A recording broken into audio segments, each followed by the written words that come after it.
Eto mga kababayan, panoorin po natin ito. Huwag po kayong mabibigla, ha? Huwag po kayong mabibigla. Ito po.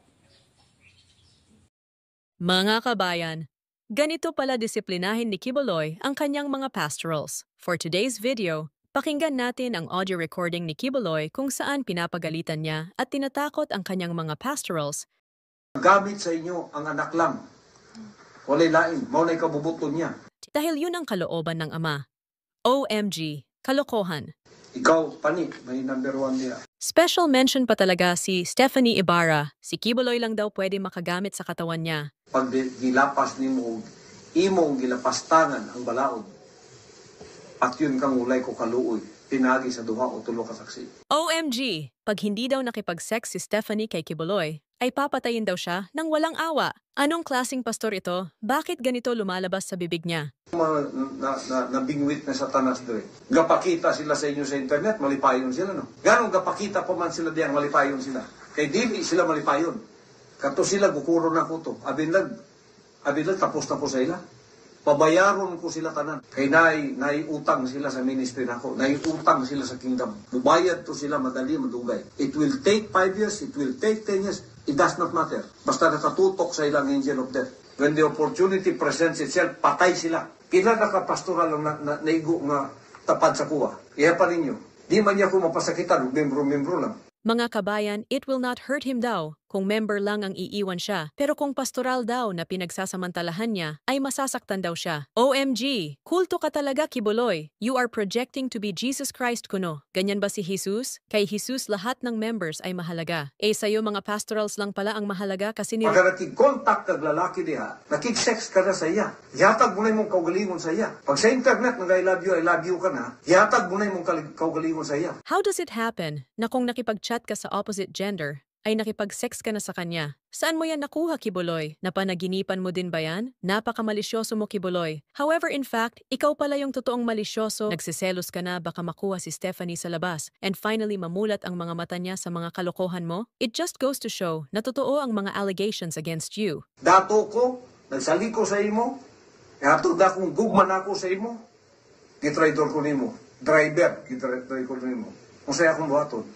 Dato ko, para mabawi akong dungo kung sa'yo akong buhaton. Ikaw ugang driver, patyon ta ka. Siguraduon na ako mamatay mong duha. Dito pa ako makabawi sa akong dungo. Grabe mga pagbabanta ni Kibuloy dito. And take note sa mga pastorals niya ito sinasabi. So ibig sabihin, isa sa mga pastorals ang nag-record nito. What do you think is the motive? Bakit ni-record ang audio na ito ng isang pastoral? Kasi naliwanagan ang pastoral na ito. Nakakilakilabot ang mga ginagawa ni Kibuloy sa kanila and that she wants people to know who Kibuloy is, which is now happening. Tapos madami nagsasabi ng mga members ni Kibuloy na AI voice cloning daw itong audio recording na ito para siraan si Kibuloy. I don't think so, kasi hindi makukuha ng AI voice cloning yung punto or accent ng isang tao. Itong mga members ni Kibuloy, kung ano-ano na lang ang mga sinasabi just to defend their pedophile king. Mabitaw ang Muslim, dunay honor killing. Dili na mo katalikod ang ministry. Hindi mo mga matay. Karumal-dumal mga pagbabanta mo, Kibuloy. Grabe mga pananakot mo. Kawawang mga pastorals ito. Just imagine mga kabayan yung dala-dala nilang takot sa mga puso at isip nila araw-araw. Inaabuso na sila physically. Inaabuso pa sila mentally and emotionally. Anong klaseng pastor ka? Imbes na isupport mo ang spiritual well-being ng mga tao, inaabuso mo ito for your personal interests and desires? Pero yung pagtuo,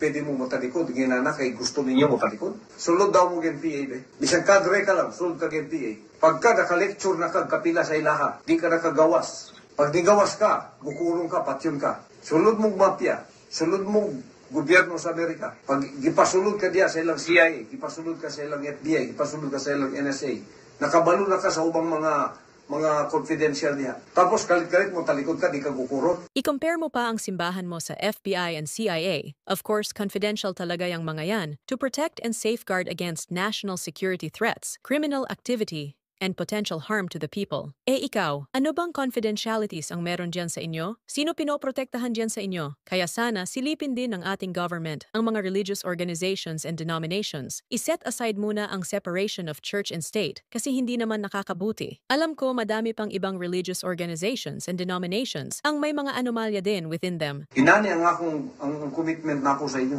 Wala na'y makatalikod sa inyo. Wala na'y makatalikod sa inyo. Wala na pwedeng mo traidor sa inyo. Pag nag-traidor mo, na magukod sa inyo. Patay jud mo dito. Kapahamakan ang inyong giantuan. I-implement ko natin na. Anong hunahunaan ninyo na ba? Pakalaluman ninyo ang pangunahuna ninyo sa ministry nako. See? Sa'yo din nang galing Kibuloy na kulto ka. Ministry mo pala yan at hindi ministry ng Diyos.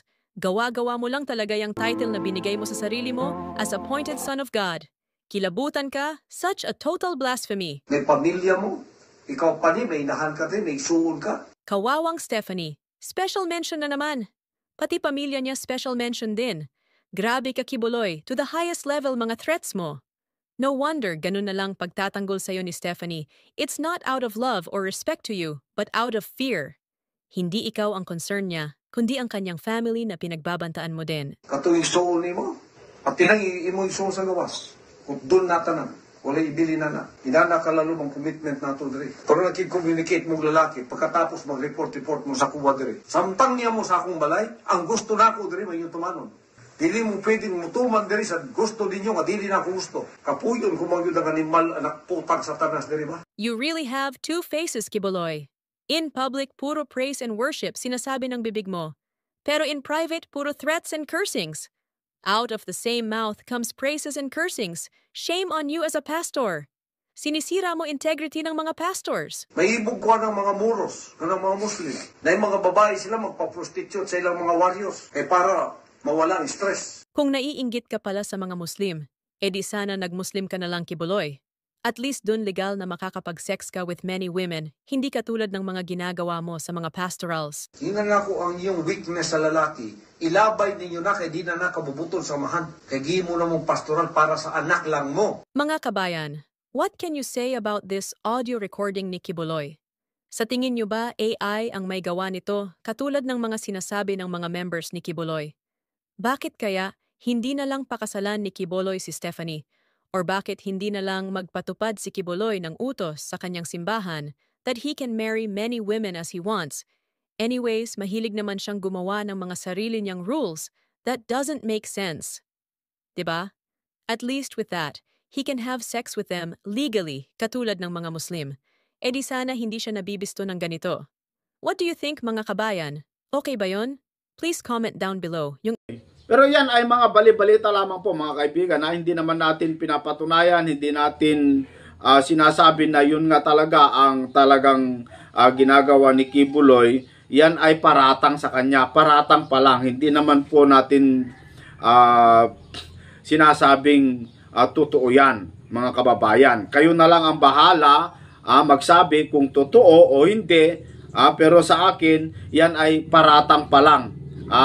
Nananatiling inosente ang isang akusado hanggang hindi po pinapatunayan ng batas o ng hukuman natin, mga kaibigan at mga kapatid. Pero alam nyo, mga kababayan, medyo mahirap kasing mapatunayan ang isang tao kung mayaman, lalong-lalo sa gobyerno natin na mukhang pera, hindi naman lahat na nasa gobyerno natin, pero karamihan yata mga kapag tinapalan mo yan mga kababayan ay tumahimik na pero hindi natin nilalahat. Marami namang mababait na pulis, marami namang mababait na nakaupo dyan sa ating gobyerno mga kaibigan, pero hindi na natin maitatanggi at maaalis sa isipan ng bayan na minsan wala na tayong tiwala sa ating gobyerno